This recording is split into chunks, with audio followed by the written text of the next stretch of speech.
Shortcut হয় না, হয় অনেক কাঠখড় পুড়িয়ে জীবন যুদ্ধের প্রতিটি অধ্যায়ে নিজেকে প্রমাণ করে করে একটু একটু করে আপনি সফল হবেন, একটু একটু করে আগাবেন। ইটস এ জার্নি, এটা কোনো ডেস্টিনেশন নয়। এবং সফল হওয়ার পথ পরিক্রমায় কোনো লিফট নেই, সিঁড়ি বেয়ে উপরে উঠতে হয়। কি বেয়ে? কিন্তু আমরা সফল হতে চাই কিভাবে? ডাইরেক্ট 100 তলায় তো আমি সফল, উপরে সবার উপরে আমি, এইভাবে চাই সফলতাটা।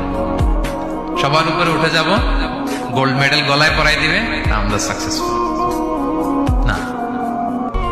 সফলতার রাস্তায় কোনো লিফট থাকে না, কি দিয়ে উঠতে হয়?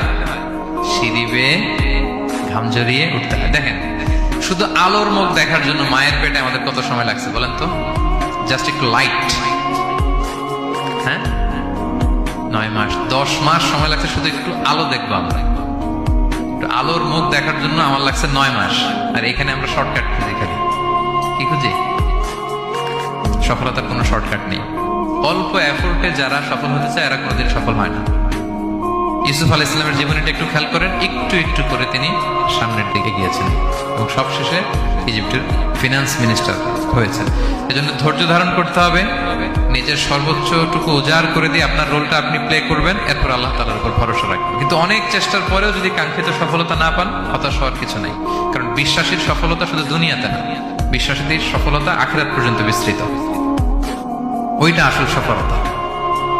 ফামান যুহজিহা আনিন নারি ওয়া উদখিলাল জান্নাতা ফাকাদ ফাজ।